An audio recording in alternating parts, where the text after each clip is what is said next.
Sekarang ini mau dibenturkan antara agama dengan budaya.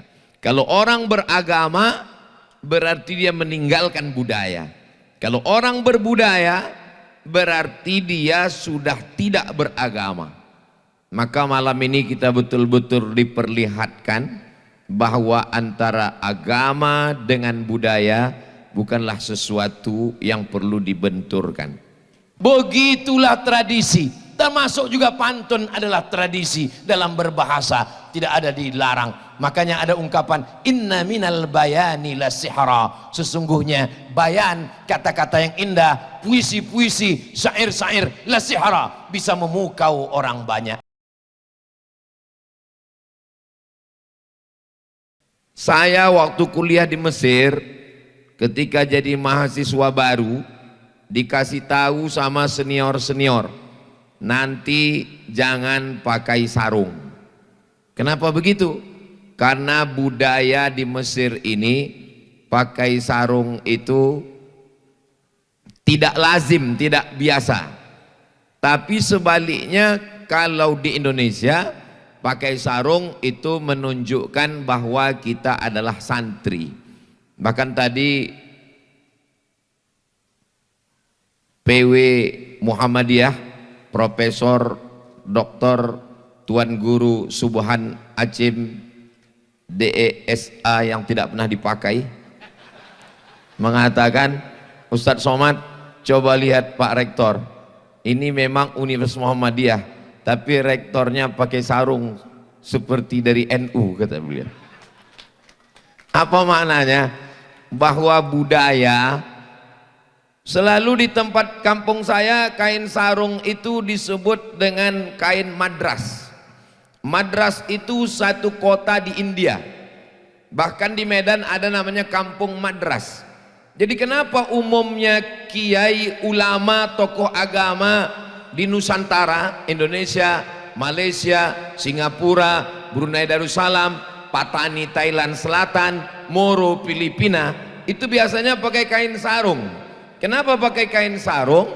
Karena Islam yang datang ke Nusantara bukan dari Mesir, bukan dari Maroko. Orang Maroko pakai jubah, orang Mesir pakai jubah, tapi dia datang dari Madras, dari India. Dua jalur. Jalur yang pertama datang dari India, jalur yang kedua datang dari Yaman. Dan kedua negeri ini memakai kain sarung. Jadi sebetulnya Pak Rektor malam ini mau ngasih saya bahan sesuai tema. Lalu kenapa Ustadz Somad malam ini pakai celana? Saya kalau kajian subuh di Masjid Surau dekat rumah saya pakai sarung. Tapi kalau tablik akbar pakai celana. Kenapa? Karena khawatir dikejar emak-emak garis keras.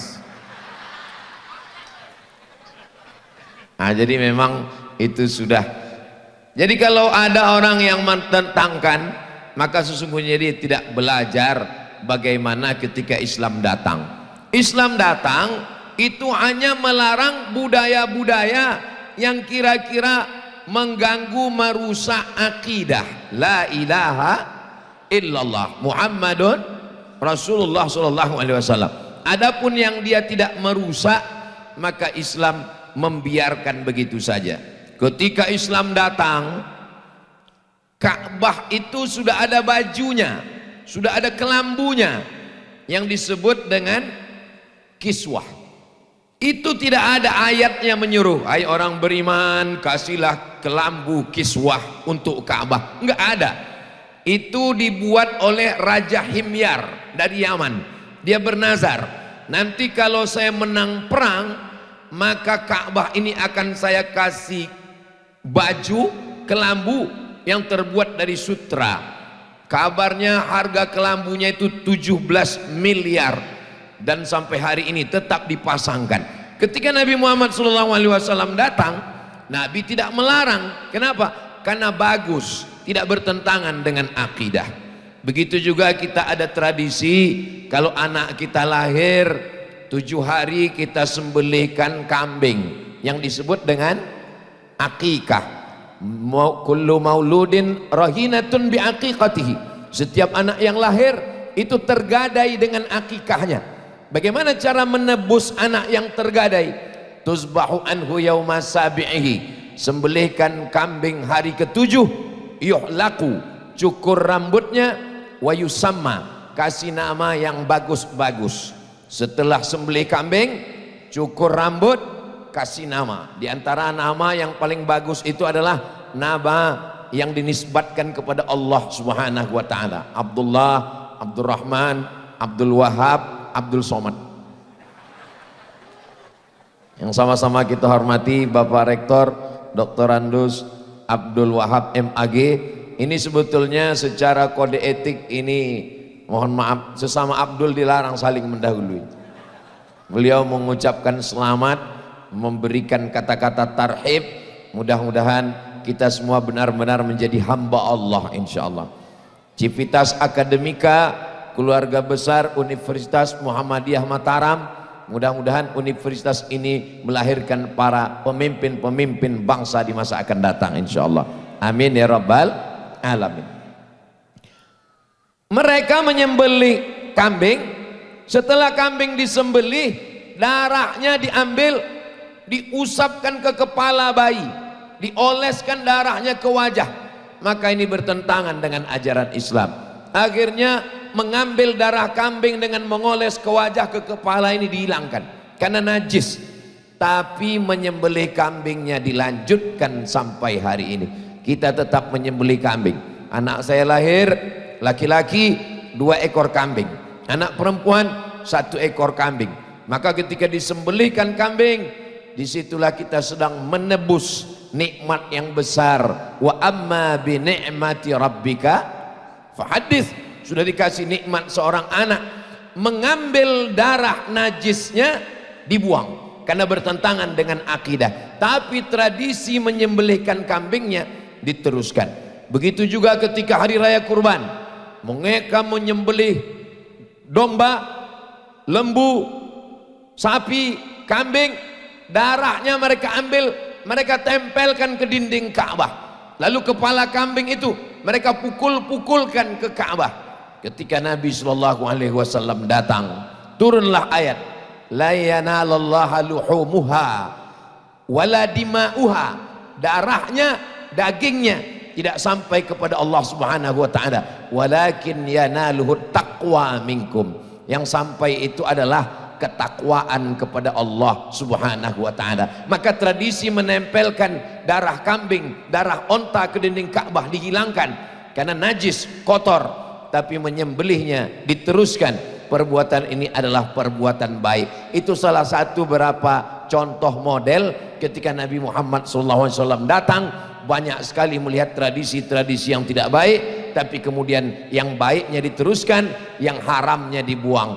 Jadi di antara yang melihat budaya-budaya itu adalah, kalau hari ini kalau kita lihat memakai peci. Peci ini bagian dari budaya, bagian dari kreasi, bagian dari hasil cipta karsa perbuatan manusia, bukan datang dari Allah Subhanahu wa taala. Ada yang pakai topi putih, sunnah. Ada yang pakai peci hitam, budaya yang datang dari Indonesia asli. Tapi kita tidak pernah saling mengejek dan mengolok. Yang pakai jubah ada malam ini, yang pakai sarung juga ada, yang pakai celana panjang juga ada. Dan kita tidak saling ejek, saling olok, saling mengatakan, menghujat dan menyalahkan. Kalaulah yang pakai sarung mengejek yang pakai jubah, yang pakai jubah ngejek yang pakai celana, maka yang ketawa adalah yang enggak pakai celana. Kita tidak melihat budayanya, tapi yang kita lihat adalah jubah, celana, sarung sama-sama menutup aurat. Karena agama mengajarkan pakailah yang menutup ma bainas surrati warrukbah, yang menutup dari pusar sampai ke lutut. Apapun yang dipakai, kalau dia menutup dari pusar sampai ke lutut, maka itu sudah menjadi ajaran agama. Jadi sebenarnya saya ketika sampai di Taiwan, Singapura memang nggak masuk, tapi Taiwan, sampai di Taiwan, sampai di hotel, saya lihat ada gambar karton perempuan pakai baju tradisi zaman dulu. Ternyata di zaman dulu 500-700 tahun yang lalu mereka masih pakai baju yang seperti kimono Jepang, tertutup dari leher sampai ke ujung kaki. Jadi sebenarnya banyak sekali baju-baju dari Jepang, dari Cina, dari Tiongkok, dari Korea. Umumnya masyarakat timur itu sangat menutup aurat. Barulah yang datang belakangan ini menutup aurat. Begitu juga dengan model pakaian, itu hasil cipta karya karsa manusia. Kata pepatah kita, lain padang, lain belalang, lain lubuk, lain ikannya, lain tempat, lain tradisinya.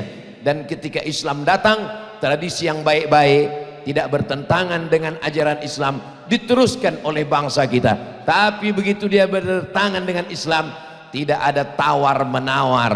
Adapun masalah agama, kita tidak urus agama orang lain. Wala ana abidum ma'abattum wala antum abiduna ma'abud lakum dinukum.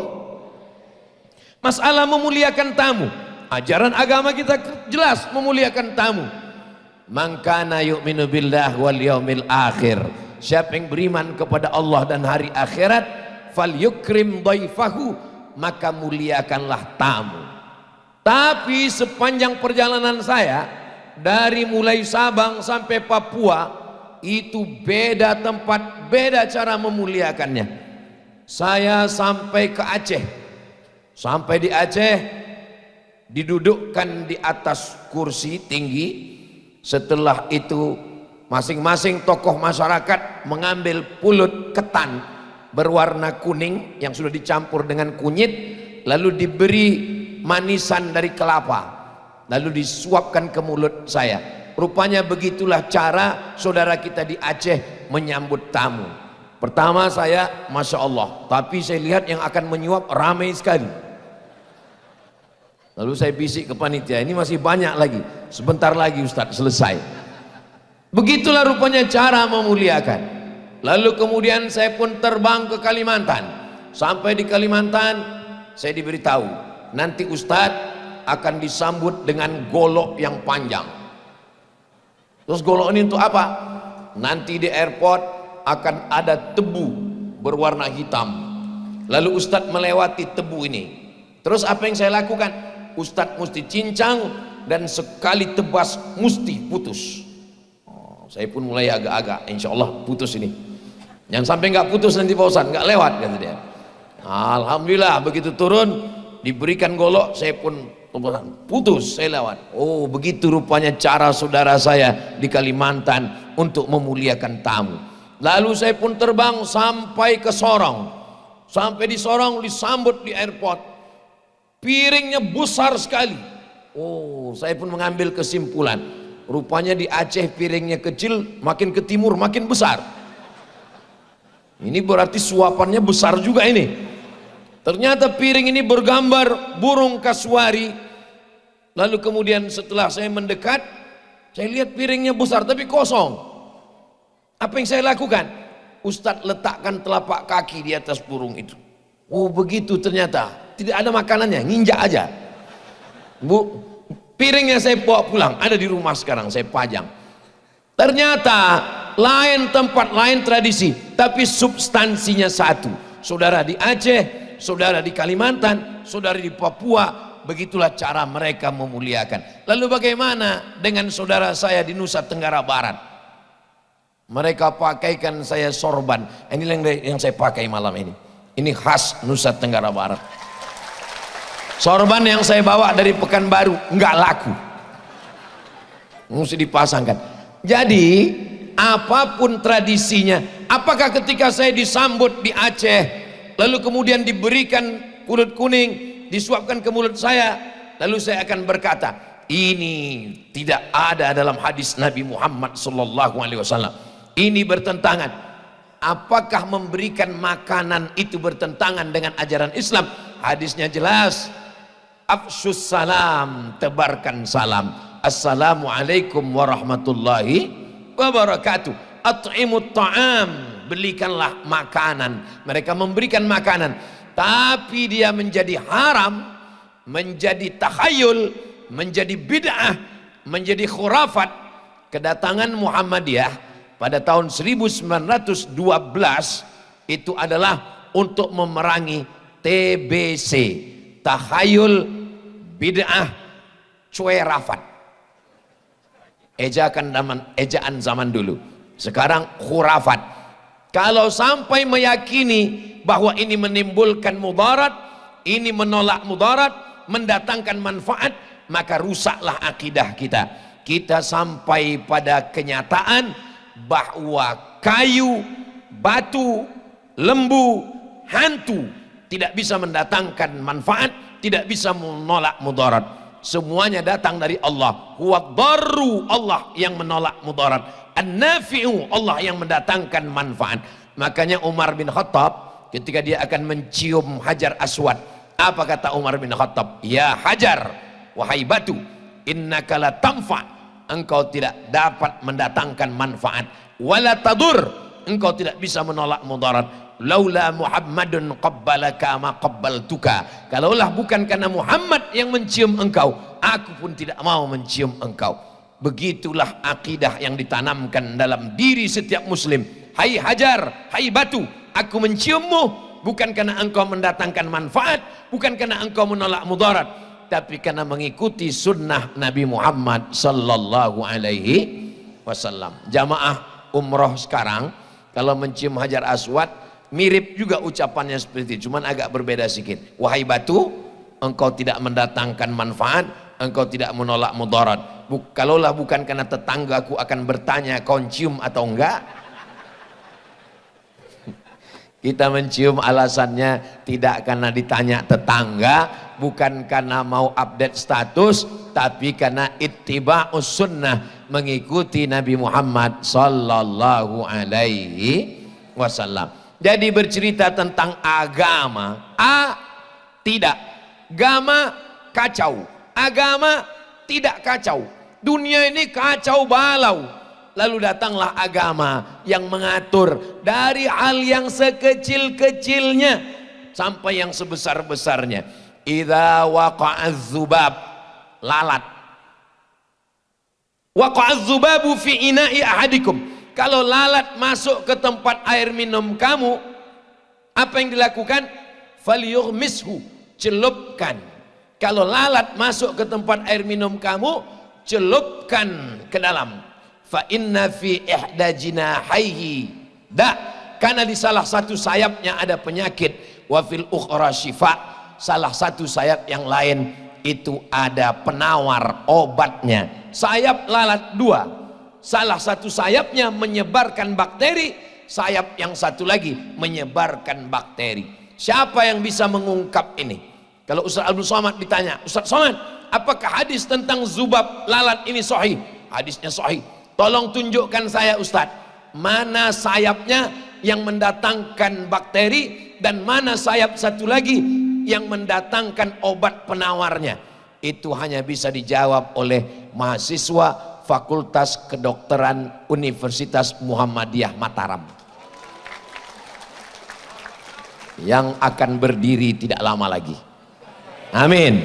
Berkat doa kita semua insyaallah. Amin ya rabbal alamin. Jadi bercerita tentang agama, orang selalu bercerita tentang agama ini adalah masalah-masalah yang membuat permusuhan, perkelahian, khilafiyah tidak dapat terselesaikan. Kita hanya bisa memahamkan orang lain. Ini sebenarnya Ustadz Somad ini ormasnya apa ini? Tadi kata Bapak PW Muhammadiyah NTB, katanya Ustadz Somad dari Al-Jam'iyatul Wasliyah. Saya pernah hadir acara ijtima jamaah tabligh 3 provinsi, Aceh, Sumatera Utara, Riau, yang datang 20.000 orang. Saya hadir di situ, lalu ada satu yang bertanya ke saya, Ustadz sebetulnya alirannya apa? Kenapa Bapak bertanya begitu? Karena setiap acara Ustadz ada terus. Lalu saya jelaskan, di Nahdlatul Ulama saya sekretaris LBM, Lembaga Bahsul Masail Nahdlatul Ulama Riau. sejak tahun 2009 sampai 2014. Di Al-Wasliyah saya sekretaris Komisi Fatwa Al-Jam'iyatul Wasliyah. Di Perti, Persatuan Tarbiyah Islamiyah, saya anggota Komisi Fatwa. Di Muhammadiyah, saya penasehat Lazismu Riau, Lembaga Amil Zakat Infak Sodakoh Muhammadiyah Riau. Di Jamaah Tabligh, saya diundang sebagai tamu undangan karena selalu mencerahkan menurut saudara-saudara saya dari Jamaah Tabligh. Terus kata dia, jadi Ustadz ikut yang mana? Sebetulnya Bapak ini siapa? Saya tanya. Saya ini intel mau buat laporan ke atas Pak Ustadz. Ustadz Abdul Somad ini Muslim, agamanya Islam, akidahnya Ahlussunnah wal Jamaah, berfikih ikut mazhab 4 mazhab, Imam Abu Hanifah, Imam Malik bin Anas, Imam Muhammad bin Idris Asy-Syafi'i, Imam Ahmad bin Ambal. Kebetulan guru-gurunya lebih banyak mengamalkan mazhab Syafi'i. Kitab Sahih Bukhari, Muslim, tafsirnya tafsir Imam Ibnu Jarir Abu Ja'far At-Tabari, Imam Abul Fida Ismail Ibnu Katsir. Tapi dalam masalah organisasi, sosial, keagamaan, kemasyarakatan, ormas-ormas ini adalah wadah pemersatu kita untuk melawan penjajahan Belanda. Tahun 1905 berdirilah apa yang disebut dengan SI, Sarekat Islam. Tahun 1912 berdiri Muhammadiyah. Tahun 1926 berdiri Nahdlatul Ulama. Tahun 1928 berdiri Persatuan Tarbiyah Islamiyah. Tahun 1930 berdiri Al-Jam'iyatul Wasliyah. Jadi anak-anak bangsa ini mesti dijelaskan, negeri ini merdeka itu karena para alim ulama melalui organisasi sosial keagamaan yang bergerak di bidang pendidikan, kesehatan, dan sosial. Salah satunya dan yang tertua di antaranya adalah Muhammadiyah. Sampai di sini paham? Nggak perlu dijawab karena yang saya tanya yang di sosial media. Walaupun nampaknya saya tausiahnya di Universitas Muhammadiyah Mataram, tapi ini kan ditonton oleh saudara-saudara kita melalui channel Ustadz Abdul Somad Official. Jangan lupa subscribe, like, share, and comment. Allahu Akbar. Saya sebetulnya bukan menjelaskan ke adik-adik sekalian, ini udah paham semua, tapi kan ada beberapa itu kalau adik bapak ibu lihat Instagram Ustadz Abdul Somad itu, yang mana Instagram Ustadz Somad? Yang followernya 9 juta itu, maksudnya yang belum follow lah. Itu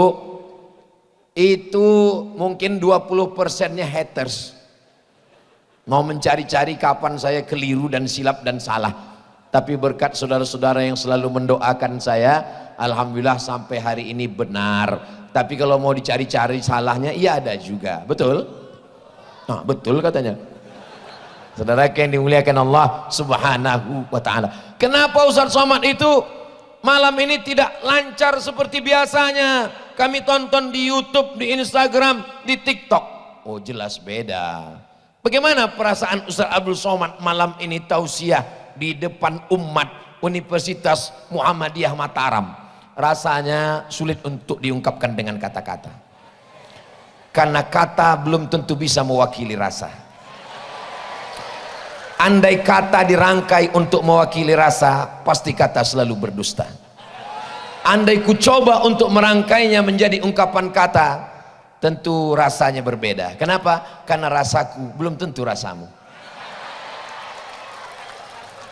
Allah, Ustadz ini bebelit-belit ngeles biar nggak jawab.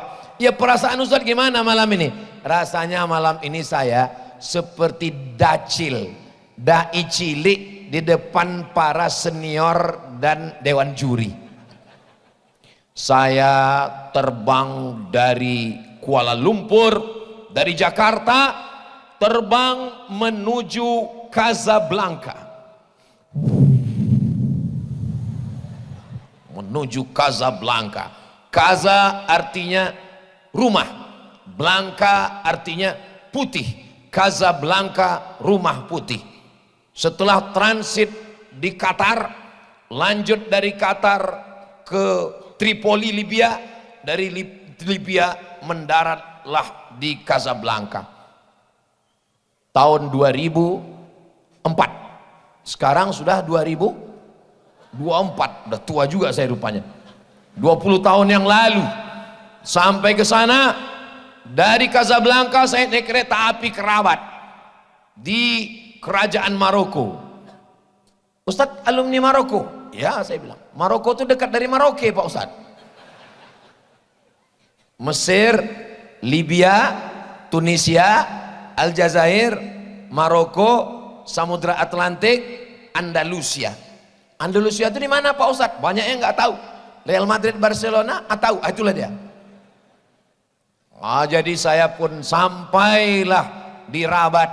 Sampai di Rabat saya disambut di PPI, Persatuan Pelajar Indonesia. Ternyata seluruh mahasiswa di Maroko itu kepala sukunya namanya Ustadz Subhan Acem. Inilah yang menjadi PW Muhammadiyah Nusa Tenggara Barat hari ini. Nah, jadi kalau sekarang orang mengenal UAS, Ustadz Abdul Somad, bisa juga dipakai untuk ujian akhir semester. Itu dulu yang pertama kali membuat singkatan nama saya itu Ustadz Subhan di Maroko, tapi bukan UAS. Beliau selalu memanggil saya SBB, Somad Batubara. Jadi setiap acara akikah, acara sambutan di KBRI, acara Maulid Nabi, acara Isra Mi'raj, acara Nuzul Quran, acara Tarawih, acara besar di kedutaan, itu beliau yang ceramah, saya protokol pembawa acara. Jadi saya banyak berguru dari beliau bagaimana cara ceramah. Saya selama di Maroko enggak pernah ceramah sama sekali. Gimana caranya ngelak biar supaya enggak ceramah? Saya tukang susun jadwal. Nanti malam tarawih, malam pertama, malam kedua, malam ketiga, malam keempat, kamu yang kultum, kamu yang khutbah, kamu. Pas saya ditanya, kau enggak ceramah? Aku kan udah nyusun. Sampai tidak pernah terlintas di pikiran saya sekalipun sebesar ujung rambut bahwa saya akan datang ke Nusa Tenggara Barat, bahwa saya akan bertemu dengan beliau dan akan ceramah di depan beliau. Sampai saat ini jelas kenapa Ustaz Somad agak grogi malam ini. Saya sebelumnya di Mesir dari tahun 2002 mundur ke 98.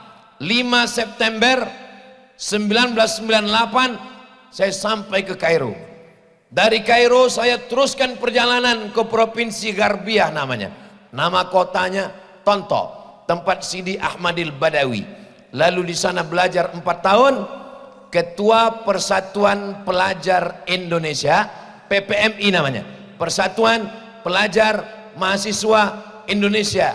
Di Mesir waktu itu namanya Ustadz Zaki Abdillah, sekarang namanya Dr. Zaki Abdillah, dosen Universitas Muhammadiyah Mataram. Itu yang sebelah kiri Pak Rektor. Beliau senior saya, beliau kakak kelas saya di Mesir. Dan setelah dari Mesir saya lanjutkan ke Universiti Kebangsaan Malaysia. Beliau yang menjemput saya di airport, beliau yang mendaftarkan saya ke UKM, beliau yang mengantar saya ke kampus, beliau yang mengajar saya bagaimana di Malaysia. Sampailah akhirnya hari ini berjumpa kembali. Panjang umur, sehat badan, ternyata kita dipertemukan di tempat yang baik, bersama orang baik, bersama di Universitas Muhammadiyah Mataram, bersama di surga Jannatul Firdaus insyaallah. Amin ya rabbal alamin. Jadi saya malam ini diapit, sebelah kanan senior di Maroko, sebelah kiri senior di Mesir. Kesan saya orang Nusa Tenggara Barat baik-baik semua. Kalau ada orang mengatakan orang NTB itu tidak baik, berarti memang dia tidak baik. Jadi dipertemukan dengan orang yang sama-sama nggak baik. Kenapa saya ketemu dengan orang yang baik-baik? Berarti karena Ustadz Somad baik? Bukan, saya tidak baik. Dipertemukan Allah dengan orang baik supaya saya berubah menjadi orang baik. Apa yang bisa kita ambil pelajaran? Kenapa Nusa Tenggara Barat minim konflik agama dengan budaya? Karena orang-orangnya belajar. Orang kalau belajar, dia tidak akan mudah menjudge, menghakimi. Nahnu du'at la qudat. Kita ini da'i, mengajak orang ke jalan Allah, bukan hakim yang ambil ketuk palu. Penghuni neraka, penghuni neraka, penghuni neraka. Tapi kalau orang belajar, dia akan belajar dengan baik. Maka insya Allah, di mana kita belajar hari ini? Kampus Universitas Muhammadiyah Mataram menjadi tempat belajar. Apapun fakultas adik-adik, dari fakultas ilmu kesehatan, dari fakultas pendidikan agama Islam, dari fakultas teknik dan yang lain-lain, tetaplah orang akan tahu bahwa ini adalah dari Universitas Muhammadiyah, dan Muhammadiyah itu akan pasti otomatis dikaitkan dengan ajaran Islam. Pulang kampung pakai celana pendek, pakai baju you can see, you kamu can bisa see melihat, you can see kamu bisa melihat ketiak saya. Orang langsung menjelekkan, yang dijelekkan bukan orangnya, tapi yang dijelekkan apa? Muhammadiyahnya. Ah, itu tuh, lihat tuh. Itu pasti yang nampak ketiak itu orang Muhammadiyah tuh.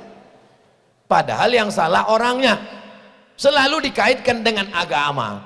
Selalu dikaitkan dengan organisasi. Kenapa? Karena adik-adik, saudara-saudara saya, mahasiswa-mahasiswi sekalian sudah terdaftar kemana-mana membawa Muhammadiyah. Siap menjaga nama baik Universitas Muhammadiyah Mataram? Mahasiswi Universitas Muhammadiyah Mataram, dia tidak akan campur aduk laki-laki dan perempuan. Mana buktinya? Dari tiang basket ke sana itu perempuan semua. Ada sedikit laki-laki itu untuk mengawal.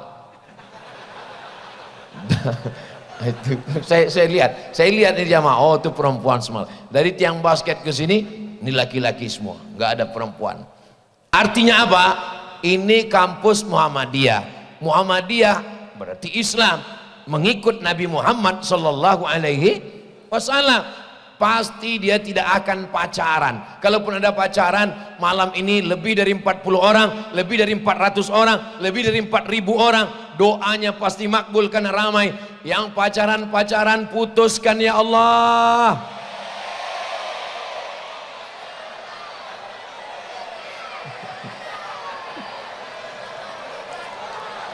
Putuskan ya Allah.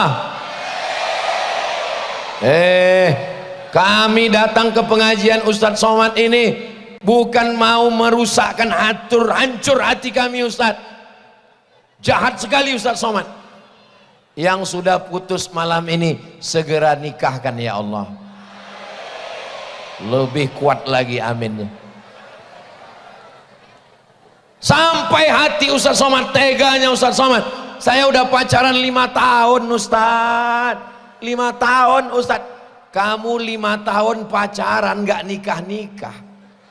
Itu sama dengan iklan roti, dibuka, dijilat, dicelupin, gak dimakan-makan. Yang rugi laki-laki apa perempuan? Perempuan rugi. Bonceng sana, bonceng sini. Apalagi pantainya indah, anginnya kencang, gembung masuk angin. Yang muntah-muntah laki-laki apa perempuan? Yang malu laki-laki apa perempuan? Yang melahirkan meregang nyawa laki-laki apa perempuan? Yang nanti nikah, maaf Pak Rektor, yang nanti nikah malam pertama enggak perawan laki-laki apa perempuan? Masih mau pacaran?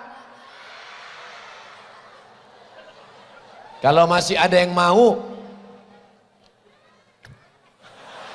ya Allah, Jagalah mahasiswi-mahasiswi kami ya Allah.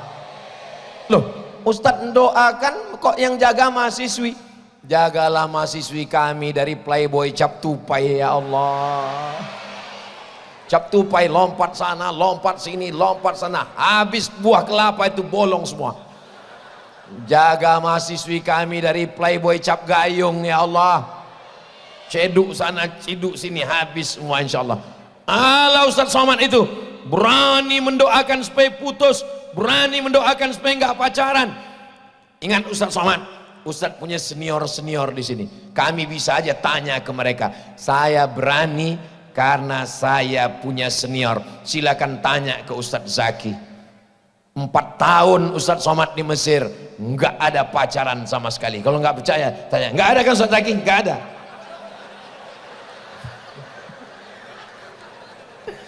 Kenapa Ustadz Somad 4 tahun di Mesir nggak ada pacaran?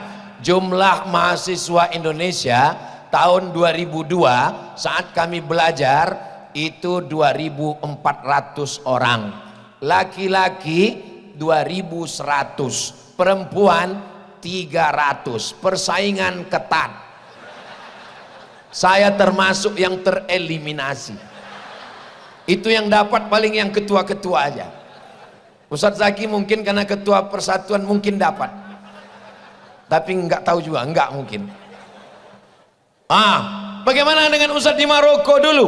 Ketika saya belajar di Maroko, mahasiswa Indonesia 30 orang, perempuannya 1. Jadi adik-adik, kalau kalian belajar serius, insya Allah nanti saat kalian menasehati adik kelas, nggak nendang dia ke dalam.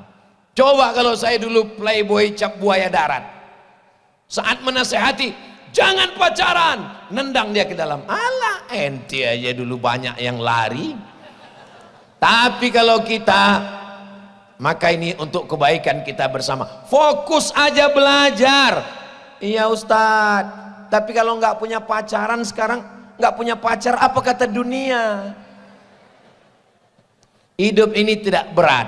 Yang berat itu adalah mikirin omongan orang. Betul? Sepakat semua ini. Masa sampai 1, 2, 3, 4 sampai 5 lantai sepakat semua. Luar biasa. Masya Allah, tabarakallah. Beginilah umat semuanya yang hadir. Mudah-mudahan inilah, disinilah dididik calon-calon pemimpin penguasa yang soleh-soleh di masa akan datang insya Allah. Kalau baik dari sekarang, menjaga harkat martabat dan kehormatan diri, fokus belajar. Tapi kalau kami nggak pacaran Pak Ustadz, gimana kami mau menikah? Kami nggak punya calon, kami nggak punya pacar, kami nggak punya pendamping. Saya ini udah tua, kurus, hitam, pesek, jelek. Cobalah baca komen-komen di YouTube.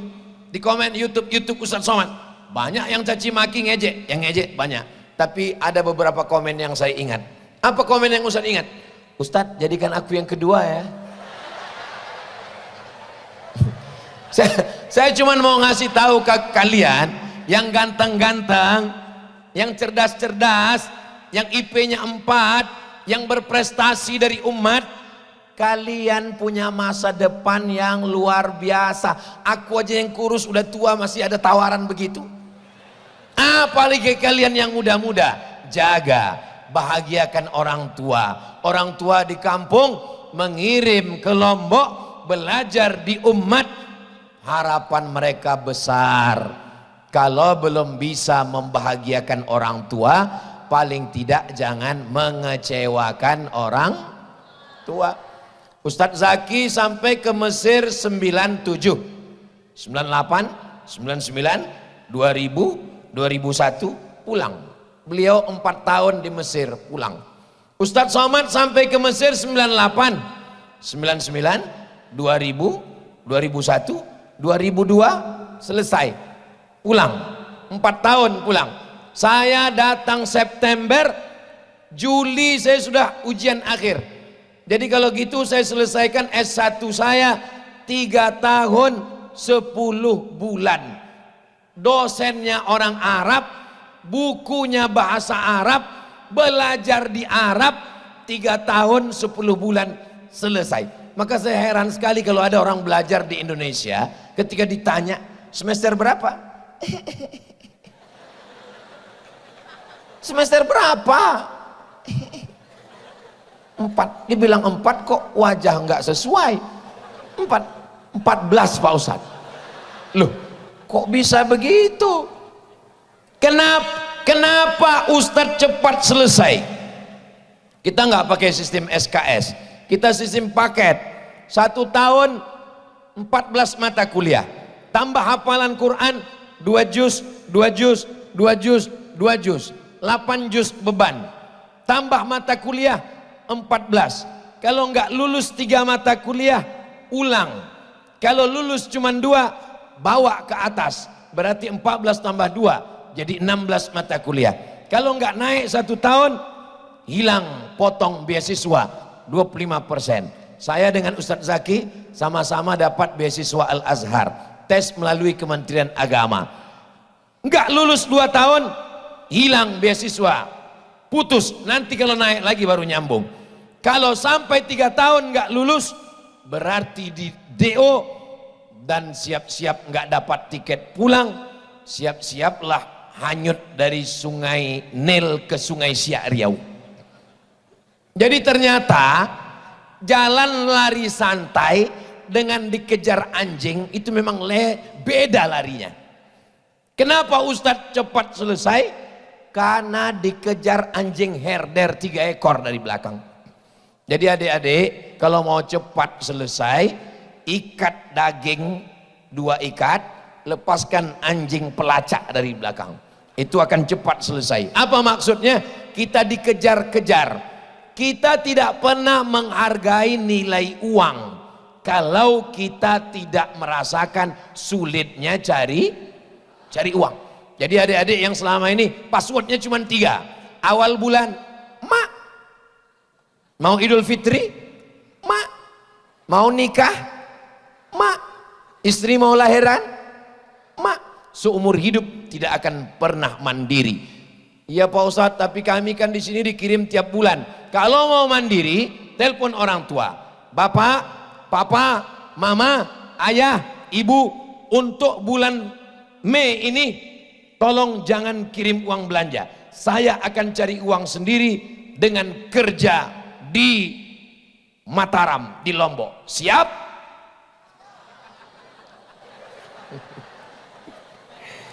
Coba rasakan jadi jual loper koran. Coba rasakan kerja di Dorsmir. Coba kerja di hotel.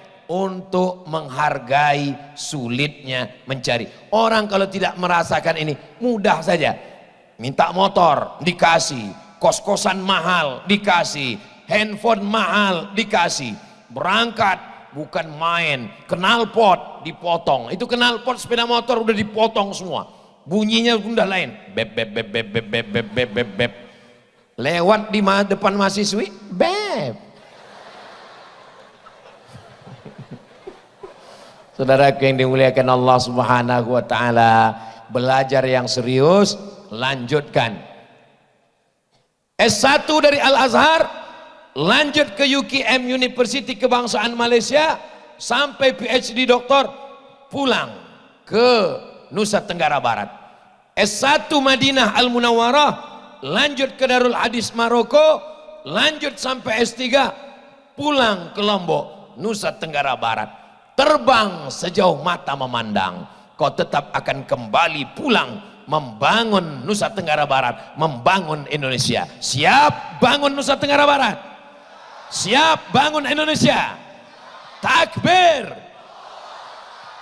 Bangkitkan semangat, lanjutkan perjuangan. Betul? Jangan betul-betul aja. Saudaraku yang dimuliakan Allah Subhanahu wa taala, saya kalau musim haji itu pergi dari Kairo, naik kapal laut 2 hari 2 malam sampai ke Jeddah. Sampai di Jeddah melaksanakan ibadah haji, melaksanakan umroh sambil kerja untuk mencukupi kebutuhan makan, biaya hidup sehari-hari. Jamaah haji ini sombongnya minta ampun. Sudah lama jadi TKI. TKI bukan beban negara. TKI adalah pahlawan devisa. Mereka bayar pajak ke negara ini. Betul? Tapi saya nggak berani jawab. Masih mahasiswa. Ini sekarang aja baru berani jawab. Sudah lama jadi TKI. Saya mahasiswa Pak. Di mana? Mahasiswa di Mesir. Ngapain jauh-jauh kuliah? Saya ini pemburu beasiswa Pak. Oh, nyari yang gratis ya? Saya S1 di Al-Azhar gratis. S2 di Maroko gratis. S3 di Sudan bayar. Kenapa Ustadz cari yang jauh-jauh ini? Gratis. Kenapa kau nggak kuliah aja di Pekanbaru? Apa nggak ada S2 di Pekanbaru? Saya bilang S2 di Pekanbaru ada Pak. 1 bulan 1 semesternya 7 juta. Sidang terbuka 10, sidang tertutup 15, buka tutup 25. Itulah kenapa aku terbang sejauh mata memandang. Saya ini pemburu beasiswa Pak. Saudaraku yang dimuliakan Allah, adik-adikku sekalian, kalian bisa terbang sejauh mata memandang. Tapi rasanya nggak perlu terbang jauh-jauh. Di sini sudah ada bagus, gedungnya cantik dan indah. Lantai 1, 2, 3, 4, 5, 6. Itu yang saya pikirkan 6 itu. Kalau saya lah naik ke atas, itu udah hampir sakratul maut itu. Tapi kalian anak muda yang sehat-sehat luar biasa. Ustaz Abdul Somad datang ke Universitas Muhammadiyah Mataram. Ketika datang kami nggak bisa ngelihat Ustaz. Bisa, di ujung sudah dipasang videotron. Itu juga. Itu maka tidak semua ngelihat ke sini, sebagian ngelihat ke sana. Sama aja bentuknya, malah lebih putih di situ daripada yang di sini. Saudara yang dimuliakan Allah Subhanahu wa taala, Islam tidak pernah membenturkan antara budaya. Tapi kalau budaya itu mengandung kemusyrikan, budaya itu mengandung mempersekutukan Allah, tidak ada tawar-menawar. Kita hanya disuruh toleran, disuruh toleransi malah kolaborasi. Ini yang terjadi sekarang. Yang disuruh itu toleransi. Banyak anak bangsa ini tidak bisa membedakan mana toleransi, mana tolerasin. Alhamdulillah kita sampai hari ini bisa membedakan yang terkait dengan kehidupan sosial, yang terkait dengan kehidupan bertetangga, berteman. Jangan ajari orang Lombok tentang bertetangga beda agama. Kenapa? Datang ke Nusa Tenggara Barat, jalan-jalan di Mataram, kalian akan melihat berbagai macam budaya dan agama. Betul?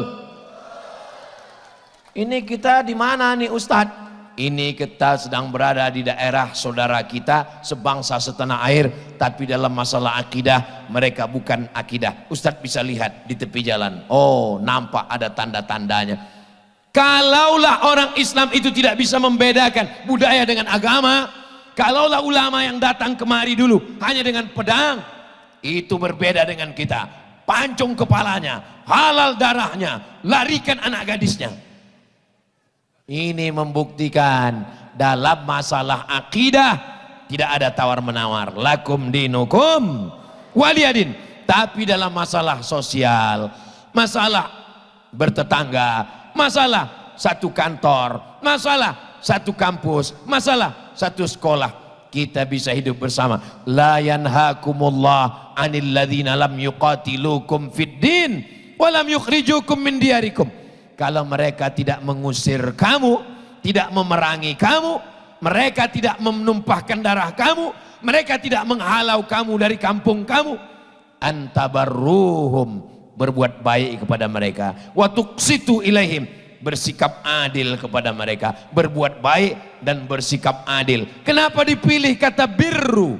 Kata Syekh Yusuf Al-Qardawi, birru itu hanya dipakai untuk orang tua. Birrul walidain, berbakti kepada orang tua. Antabarruhum, khair baik, hasan baik, jayyid baik, thayyib baik. Kenapa dipakai barru? Karena itu hanya untuk orang tua. Sebagaimana engkau berbuat baik kepada ayahmu, sebagaimana engkau berbuat baik kepada ibumu, sebagaimana engkau berbakti kepada kedua orang tuamu, Begitulah kepada saudaramu yang berbeda agama denganmu, kepada tetanggamu, kepada sahabatmu. Maka muncullah yang selalu diagungkan, dialukan, wa ma arsalnaka illa rahmatan lil. Alhamdulillah kita menjaga itu insyaallah. Agama dan budaya sebagai pondasi mencerahkan Indonesia. Sampai hari ini Indonesia tetap terjaga, tetap terpelihara, budaya tetap dipakai.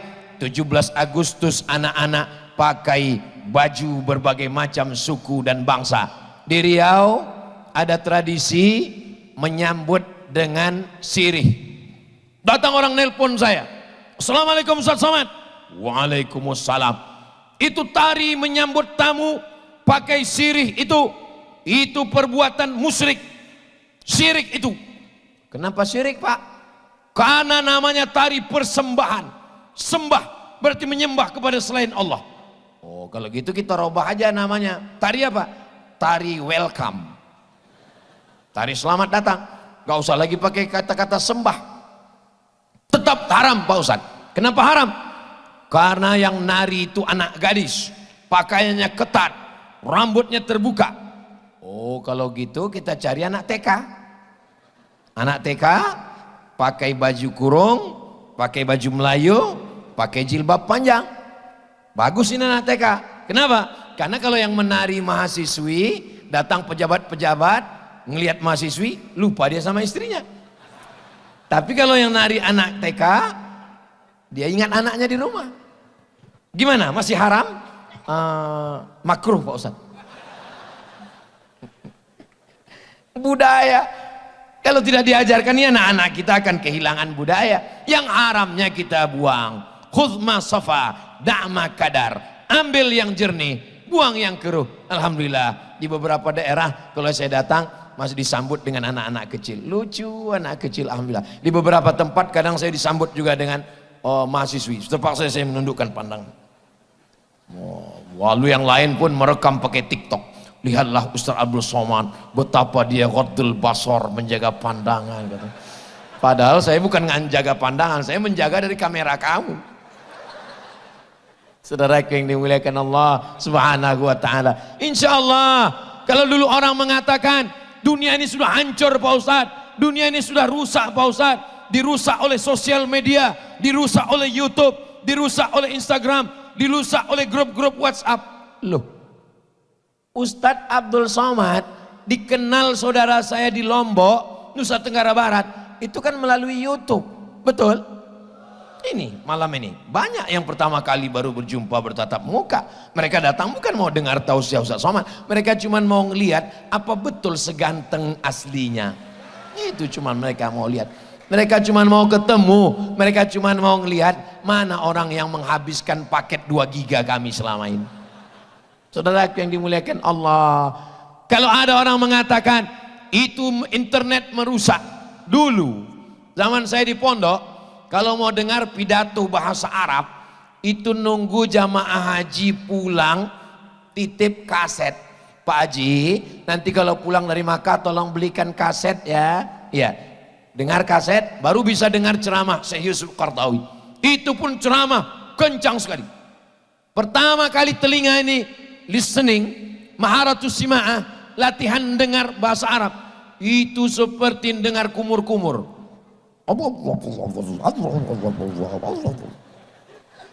Gimana caranya biar supaya telinga ini bisa nangkap pidato bahasa Arab? Akhirnya ada dosen di Jakarta yang ngasih tahu. Gimana caranya Pak Dokter supaya pidato di kaset ini bisa pelan? Oh, saya kasih tahu. Gimana caranya? Dikasih pakai baterai yang udah mau habis, masukkan ke tip Walkman. Anak sekarang nggak paham itu, yang ketawa berarti udah tua. Masuk ke Walkman, baru dia jadi pelan. Assalamualaikum warahmatullahi. Maharatus sima'ah, untuk melatih pendengaran. Begitulah susahnya zaman dulu. Sekarang tinggal tulis aja di YouTube. Mau dengar siapa? Mau dengar Syekh Yusuf Al-Qaradawi? Tulis. Mau dengar siapa? Hatta mau dengar Syekh Muhammad Mutawalli Asy'arawi? Tulis. Mau dengar siapa? mau dengar ceramah Buya Hamka, tulis. Ada semua.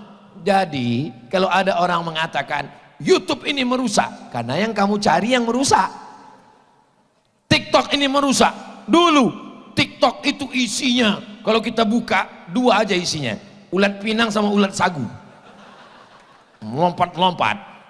Tapi sekarang isi TikTok apa? Isi TikTok adalah bagaimana Universitas Muhammadiyah Mataram menyambut Pak Rektor PW Muhammadiyah. Datang tadi disambut dengan Tala'al badru alaina min saniyatil wada. Mana grup hadrahnya mana? Ada? Oh Masya Allah ada. Saya sangka itu flash disk. Ada grup. Ini grup hadrahnya memang punya Muhammadiyah. Naturalisasi. Masya Allah tabarakallah.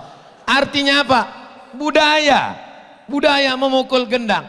Apakah ada ayat ya ayyuhalladzina amanu pukullah gendang? Enggak ada. Lalu dari mana datang membuat kayunya dikasih kulit kambing, kulit kambingnya dipukul ke depan ke depan. Namanya duf. Apa kata Nabi? A'linu hadzan nikah. Kalau nikah jangan diam-diam saja. Nikah jangan diam-diam. A'linu hadzan nikah waj'aluhu fil masajid. Buat akadnya di masjid. Wadribu alaihi biddufuf. Pukulkan gendang. Itulah mengapa ada tradisi memukul gendang, memukul alat duf. Lalu bagaimana dengan musik? Muncullah biola, muncullah keyboard, muncullah gitar. Maka dibahas tuntas dalam kitab Fiqhul Aghani wal Musiqa, fikih musik dan lagu. Kesimpulannya kata Syekh Yusuf Al-Qardawi dalam Fiqhul Aghani wal Musiqa, kalau lagu itu mengajak perbuatan maksiat, ngajak minum khamar, mengajak berzina, haram. Tapi kalau lagu itu mengingatkan pada Nabi, menyantuni anak yatim, menjaga tauhid, maka dia menjadi mubah dan boleh. Itulah mengapa ada lagu mars. Muhammadiyah ada lagu marsnya. Jadi kalau lagu itu diharamkan, menyanyikan lagu mars Muhammadiyah, muharram karena lagu Arab. Masa iya lagu ada ngajak berzina Pak Ustadz? Ada. Mana lagunya? Cinta Satu Malam. Zina itu paling enggak kawin kontrak Syiah. Lagi Pak Ustadz, selimut tetangga. Hasilnya pulang-pulang berbadan dua. Makanya kadang kita ini sekolahnya di sekolah Islam, universitasnya universitas Islam, pakaiannya sangat islami, ormasnya ormas Islam, ke Makkah bolak-balik. Tapi ketika menikahkan anak, acara walimah, acara nikah, terbang semuanya. Lagunya lagu-lagu maksiat dan dosa semua. Tapi ada solusinya. Ustaz mengatakan ini haram, ini haram, ini haram. Yang halal mana? Yang halal ada, yaitu lagu-lagu. Rasul menyuruh kita menyantuni anak yatim. Bagus apa tak bagus? Bagus. Barakallah lakuma wa baraka alaikuma wa jama'a bainakuma fi khair. Bagus apa tak bagus? Tentu lagu-lagu itu disesuaikan dengan momen. Jangan gara-gara ini besok pas ada acara mahasiswi alumni Universitas Muhammadiyah Mataram nikah, berikut ini kami mintakan satu lagu, langsung lagu Bila Israel.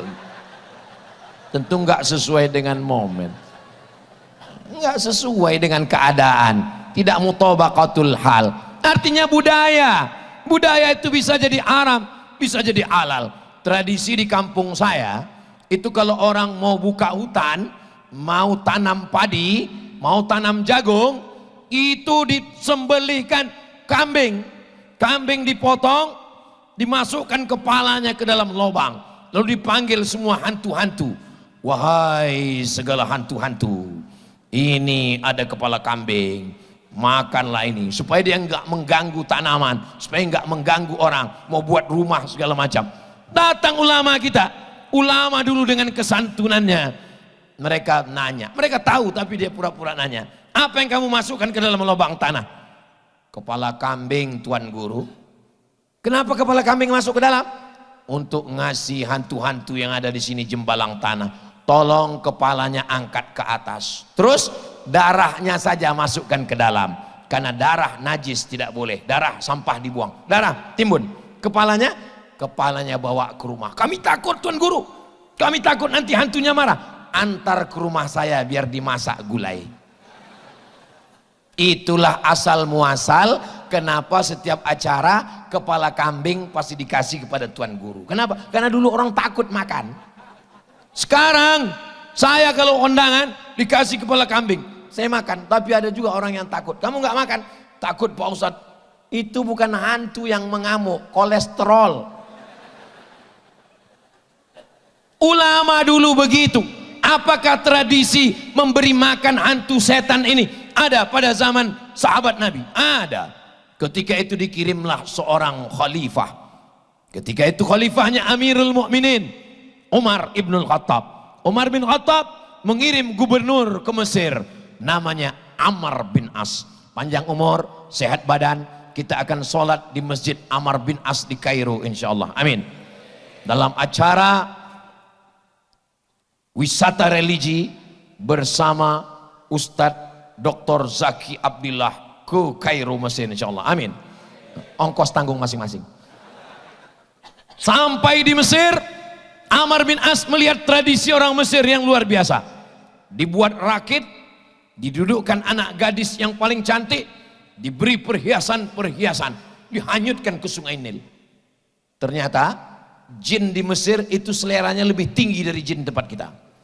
Kalau tempat kita seleranya cuman kepala kambing sama kepala ayam. Kalau jin di Mesir anak gadis. Dihanyutkan ke Sungai Nil. Amr bin As bertanya, kenapa kamu hanyutkan anak gadis ini ke Sungai Nil?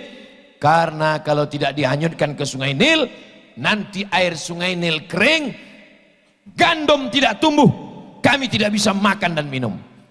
Amr bin As mengirim surat kepada Amirul Mukminin Khalifah Umar ibn Khattab. Hai Umar, ada tradisi di Mesir menghanyutkan anak gadis ke Sungai Nil.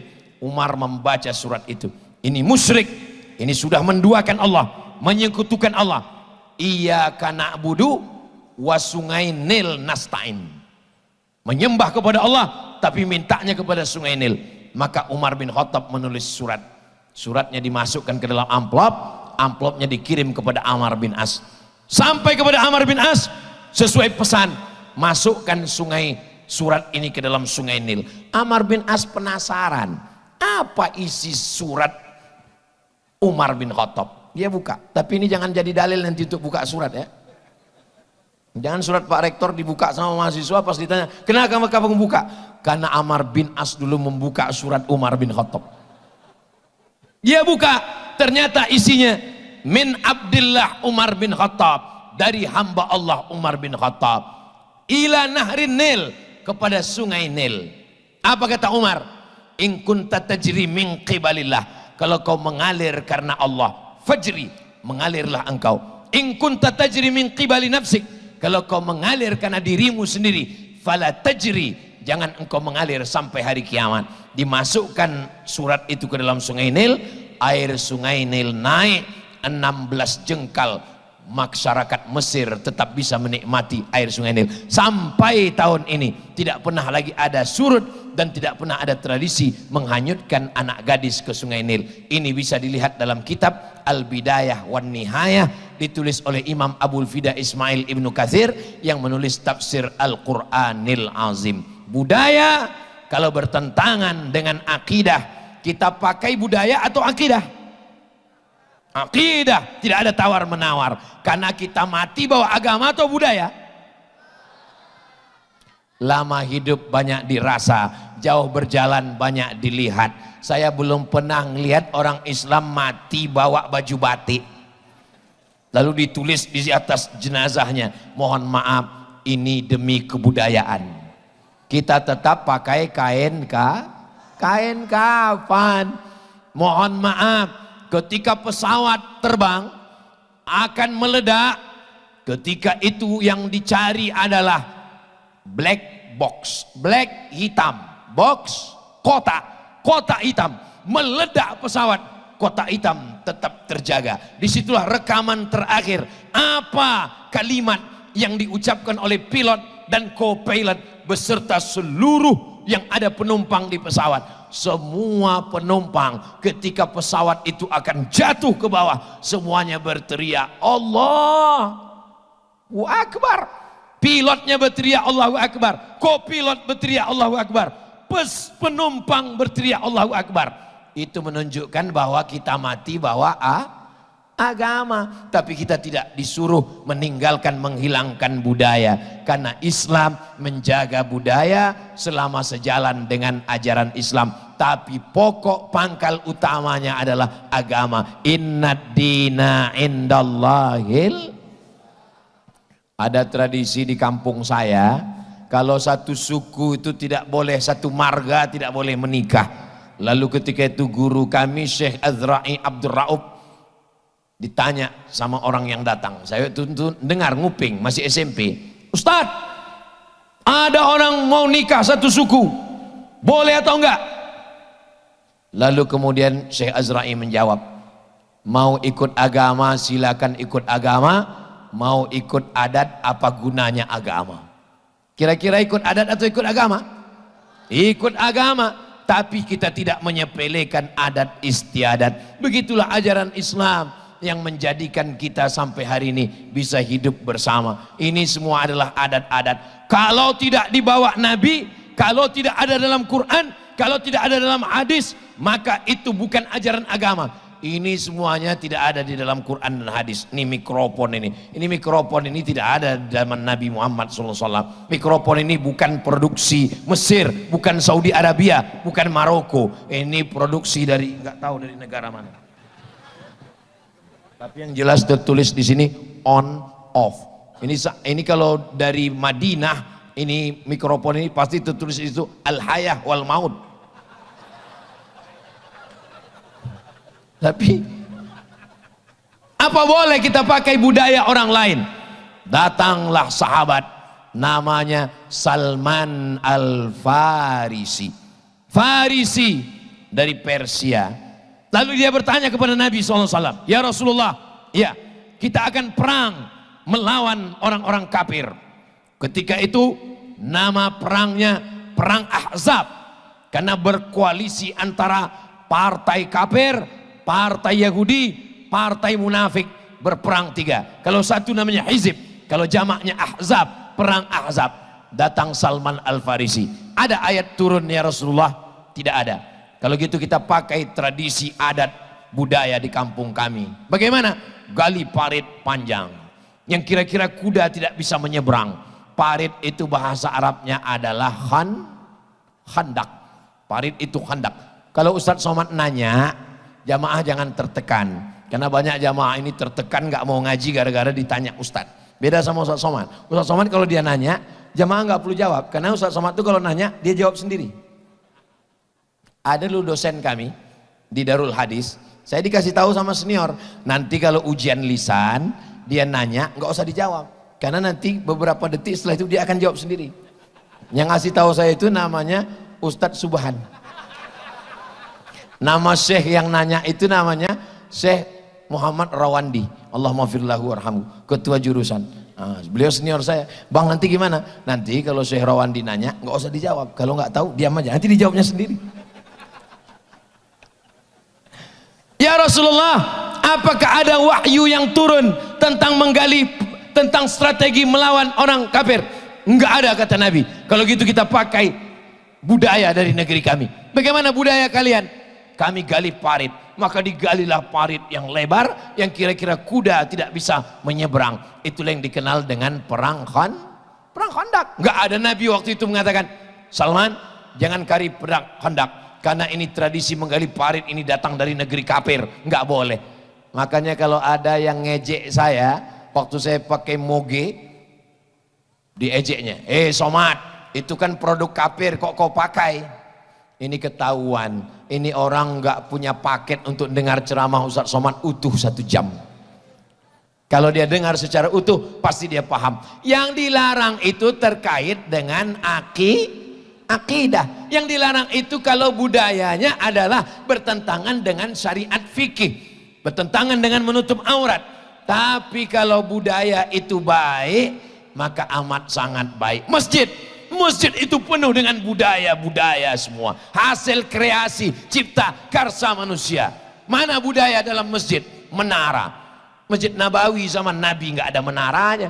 Bilal bin Rabah kalau dia azan, mana ada hadis Bilal azan pakai menara? Nggak ada. Itu budaya datang dari mana? Itu budaya dari Alexandria. Ketika Islam datang sampai ke pantai Alexandria, di sana mereka menemukan namanya, mereka menyebutnya manara, nar, tempat api. Kita menyebutnya mercusuar. Di tepi pantai ada tempat api berkobar di atas, supaya orang yang bawa kapal malam-malam dia tahu bahwa itu sudah di pantai, supaya kapalnya tidak menabrak daratan. Mercusuar, manara, tempat api. Orang Islam melihat, oh tempat api ini bagus, akhirnya tempat api itu dibawa ke tepi masjid, lalu apinya dihilangkan, orangnya naik ke atas mengumandangkan azan, sehingga azan lebih menggema, lebih banyak yang mendengar suara azan daripada azannya dalam masjid. Sekarang orang tidak lagi naik ke atas, orangnya turun di bawah, mic-nya naik ke atas. Sekarang berubah lagi, orangnya nggak ada, malam takbiran. Kalau kepada orang tua mesti patuh, kalau sudah patuh jangan sampai menangis. Kalau Ustadz sorbannya sudah jatuh, itu tanda waktu sudah habis.